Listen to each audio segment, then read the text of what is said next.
Company अंकेशक योग्यताएं, company auditor qualification. Company अंकेशक की योग्यताएं या क्वालिफिकेशन ऑफ कंपनी ऑडिटर।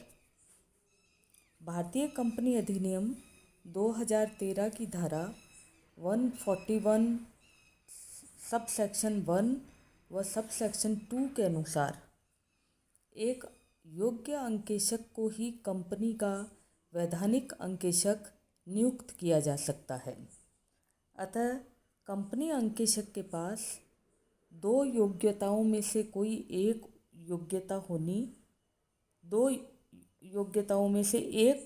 योग्यता अवश्य होनी चाहिए। पहली है चार्टर्ड अकाउंटेंट या सीए। एक व्यक्ति जो चार्टर्ड अकाउंटेंट अधिनियम 1949 के अंतर्गत चार्टर्ड अकाउंटेंट की योग्यता प्राप्त कर लेता है और व्यावसायिक अंकेषण करने का प्रमाण पत्र भी प्राप्त कर लेता है, तो उसे कंपनी का वैधानिक अंकेषण नियुक्त किया जा सकता है। यदि किसी साझेदारी संस्था के अधिकांश साझेदार इस योग्यता के अनुसार अंकेशक की नियुक्ति के योग्य है, तो वे संस्था के नाम से अंकेशक नियुक्त किए जा सकते हैं। किंतु ऐसी स्थिति में साझेदारी संस्था का वह सदस्य जो उक्त योग्यता रखता है, वह ही अंकेषण का कार्य कर सकेगा और रिपोर्ट पर हस्ताक्षर कर सकेगा।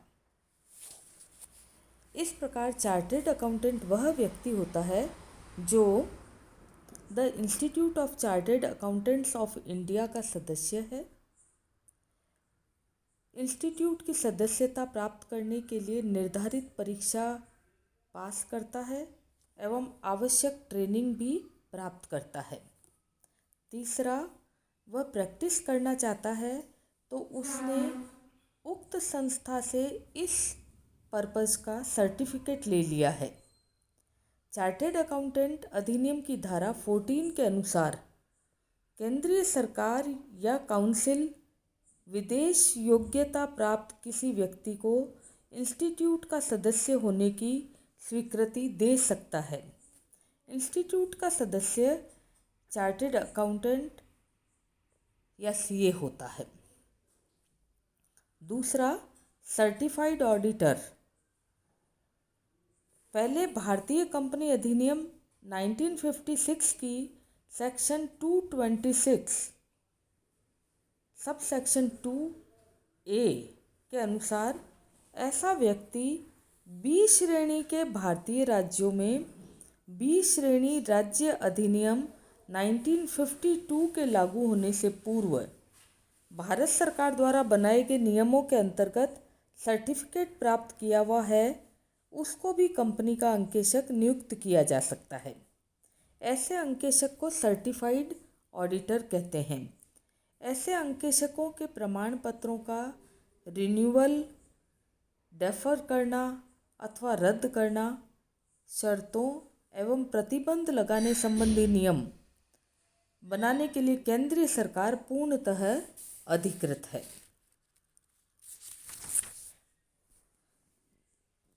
कंपनी अंकेशक की अयोग्यताएं या डिस्क्वालिफिकेशन ऑफ कंपनी ऑडिटर। एक भारतीय कंपनी अधिनियम 2013 की सेक्शन 141 सब सेक्शन 3 एवं 4 के अनुसार ये व्यक्ति कंपनी अंकेशक के रूप में नियुक्ति के अयोग्य हैं। पहला, एक कंपनी या समामेलित संस्था। एक कंपनी किसी भी अन्य कंपनी का अंकेशक नियुक्त नहीं की जा सकती, चाहे उसके सभी सदस्य चार्टर्ड अकाउंटेंट ही क्यों न हो। दूसरा, कंपनी का अधिकारी या कर्मचारी,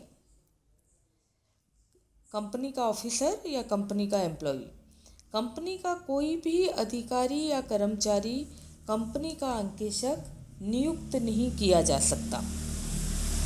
तीसरा, एक कंपनी के अधिकारी अथवा कर्मचारी का साझेदार अथवा कर्मचारी। एक कंपनी के अधिकारी का साझेदार अथवा उसका कर्मचारी अथवा साझेदार या उसका कर्मचारी कंपनी का अंकेशक नियुक्त नहीं किया जा सकता। कंपनी का ऋणी, एक व्यक्ति जो 5 लाख रुपए से अधिक के लिए कंपनी का ऋणी है, उसे कंपनी का अंकेशक नियुक्त नहीं किया जा सकता। कंपनी का जमानतदार, एक व्यक्ति जिसने 1 लाख रुपए से अधिक राशि के लिए गारंटी दी है, तो उसे अंकेशक नियुक्त नहीं किया जा सकता है। प्रतिभूति का धारक, ऐसा व्यक्ति जो कंपनी को 1 लाख रुपए से अधिक अंकित मूल्य की किसी प्रतिभूति का धारक है, उसको कंपनी का अंकेशक नियुक्त नहीं किया जा सकता। यहाँ प्रतिभूति का तात्पर्य ऐसे इंस्ट्रूमेंट से है जिस पर मत देने का अधिकार हो।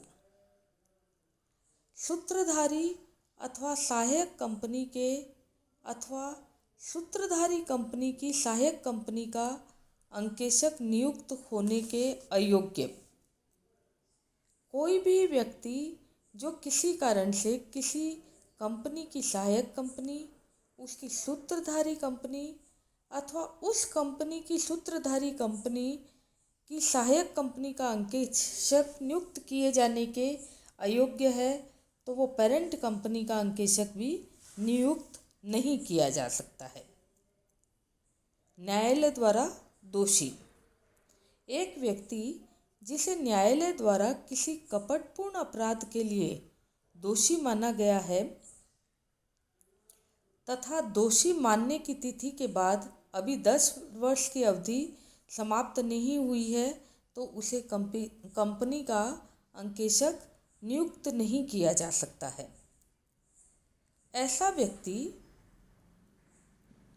नेक्स्ट जो कि किसी सहायक या संबद्ध कंपनी में अंकेशक के रूप में नियुक्ति तिथि को धारा 144 में वर्णित विशिष्ट सेवाओं के लिए उसी कंपनी को वो सेवाएं प्रदान करने में संलिप्त हो, तो ऐसी अवस्था में उसको कंपनी का अंकेशक नियुक्त नहीं किया जा सकता है। अंकेशक पद का रिक्त होना, यदि कोई अंकेशक अंकेषण नियुक्त होने के पश्चात भी किसी प्रकार की उपर्युक्त अयोग्यताओं में से कोई भी अयोग्यता ग्रहण कर लेता है, तो उसका स्थान तत्काल प्रभाव से रिक्त माना जाता है। धन्यवाद।